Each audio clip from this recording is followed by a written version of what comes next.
directed by the man who made Zombieland, 30 Minutes or Less, and Gangster Squad, the latter of which I actually find kind of underrated. I actually enjoyed that film. And this film stars Tom Hardy as Eddie Brock, a man who is a journalist who is willing to go to great lengths to get a story, whether that involves taking risks, whether that involves talking to people in a certain way that would create a risk, but he is willing to go to the lengths to get his story. And he meets a man named Carlton Drake one day who represents the Life Foundation, who seems to be actually withholding information regarding using people who are already vulnerable, or already terminally ill maybe, or going through an illness, and using them as test subjects for experiments that he is conducting regarding taking his technology and what they're doing to the next level. And one of these things comes in contact with Eddie, a symbiote, and it starts to talk to Eddie and to influence his actions. And as Drake and the rest of the Foundation is trying to find out where the symbiote is, Eddie and this thing start to come together more and more to create Venom. I was excited to an extent for this movie. I love the character of Venom. He's a character who I've loved ever since I started reading Spider-Man comics, and every time he showed up, I was excited. And I really, really wanted to see a really good movie with this character. Tom Hardy is also great casting for this character. He's got the physical persona of Eddie Brock, and he can do a really great Venom if he was given a chance to. And with this movie, I feel like he was actually given that chance. I thought this was actually going to be really good in that sense.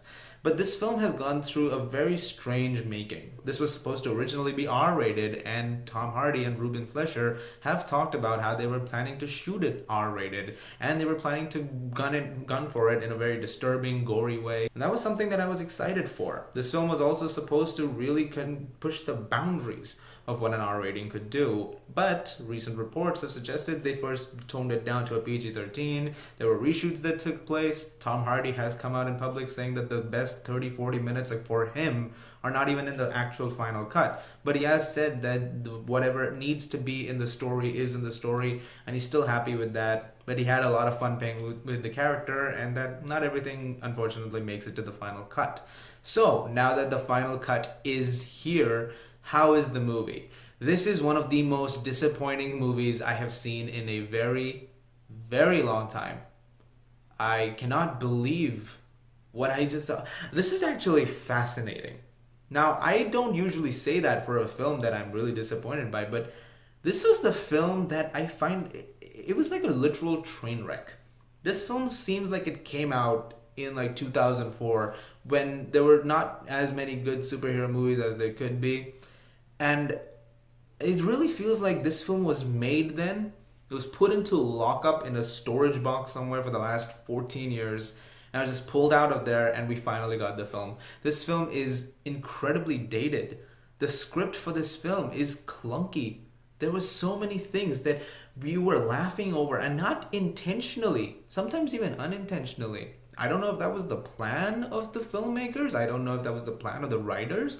But there were so many things that made absolutely no sense. I'm going to talk more about this in my spoiler review. This is the non-spoiler review. And I'm going to go into detail about so many things that make no sense. So many things regarding the editing that make no sense. But before I get into all of the negatives, let me talk about some of the things that I really actually liked about the film. And that one of them is the titular character. Tom Hardy did a fantastic job as Venom. Venom himself was imposing. He was very true to the comics. The spider symbol is not there because this is not in the MCU. This is the SUMC, so things are a little different. But he did a good job with this iteration of the character. Also, Venom had some really good entertaining moments. There's a couple of actually genuinely funny moments, not some of the more cringe-inducing humor that the film has, because this film is tonally off at broad points. We'll talk more about that in a second. And Tom Hardy himself was great. And the score, composed by Ludwig Göransson, who actually just did Black Panther earlier this year, is entertaining. It's loud, bombastic, but it works for the film and what's going on in it. And the performances, for the most part, do work. Michelle Williams does what she can with what she has, and Riz Ahmed is pretty much in the same boat. Jenny Slate is exposition character for the audience to basically give us details and to fill us in regarding what's going on and what we're heading towards with this entire character story. That's essentially the positives of this film to an extent. So really it's just Tom Hardy as Venom. The film around him is a mess. It's fascinating what this film is. It's an amalgamation of things that you don't really expect. This film actually, and I was talking to somebody after the screening was over, and we were talking about this at great length. This film was kind of like a better version, a slightly better version of Ghost Rider and Catwoman with Halle Berry. It really felt like those two films were just slapped together, and we kind of got a better version of both those movies combined, but still not good enough. In fact, there is a scene in this movie straight out of Catwoman. In that movie, if you remember, there's a point where Halle Berry is getting annoyed by her neighbors playing loud music, and she's not being able to tell them to, turn it down in any way. Once she gets the Catwoman powers, she goes over to the place and they finally turn it down once she gets a little more physical and tries to, beat them up. In this film, Tom Hardy's neighbor can't shut off the loud music, and he keeps trying to do that, but they're not shutting it off. And then once Venom is here, his Venom persona kind of shows, and the guy's like, all right, fine, I'll turn it off. And that was straight out of them. I don't know why that was, but it is charming, the relationship that Venom and Eddie have throughout the film. It's actually kind of nice, and it creates this weird dual identity thing, which I found really interesting. But the rest of the film around it, like I said, is such a mess. The script is terrible. There's not a single good line in this movie. If you're making jokes to this day about like a turd in the wind from the trailer, like a turd in the wind is still in the movie. And you're gonna get that, and a bunch of other bizarre lines. There's one reaction in particular from Michelle Williams to Venom, which I thought was hilarious, and not in a good way. It was just, I couldn't believe that line was there. My friend was rolling next to me. Who wrote this thing? And then I found out that one of the writers wrote 50 Shades of Grey. So that's nice. There's also terrible editing in this movie. I have no idea who edited this thing, but it feels like a mess. And I feel like that has to do with the fact that so much was cut out. This is an hour and 53 minutes, and 15 minutes of that are credits. And there's 2 end credit scenes. One of them is an extended preview of Spider-Man Into the Spider-Verse that comes out in December. And that's not a spoiler, I'm just telling you that's what it is. The other one is the important scene which you should stick around for, because that's actually a cool scene. Fine, it's got one more positive. The post-credit scene is pretty cool. Actually makes me excited for a sequel, which is probably going to be better than this because of what they've set up in that sequence. But really, this film can't escape that datedness to it. The CGI is also really wonky at times.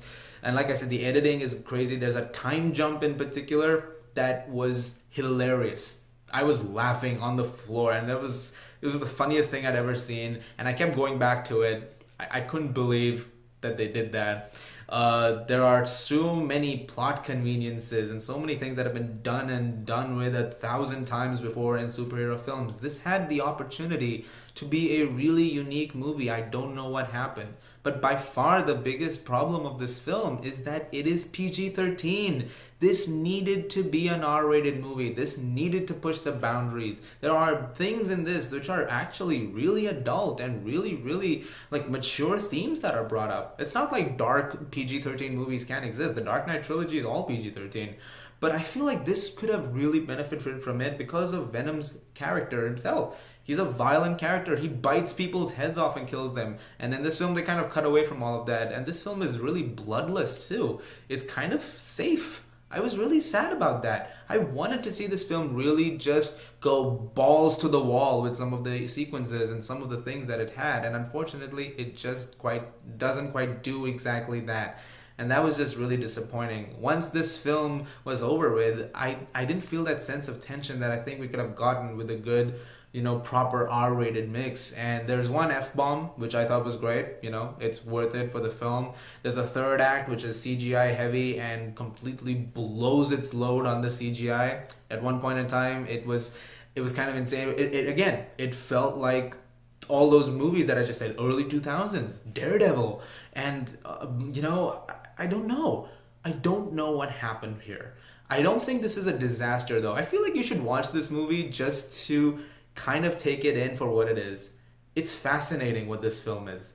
I can't really talk about it more. I want to talk about it more in the spoiler review, but I have so much more to say. See the film just to grasp what I'm talking about here. It's not a disaster. It's not like Fantastic Four from 2015. It's not that bad. It's watchable. It's like a literal train wreck. You don't want to look away. You want to. You want to look away, but you just can't. You just can't look away from it. There's something fascinating about it, about the entire experience, and that was just wow. I'm gonna give Venom a 5.5 out of 10. Guys, thank you very much for watching. Look forward to more reviews very soon, including the spoiler talk. I'm going to talk about this in extensive length. As always, if you like this, please do subscribe, and I'll see you guys at the movies.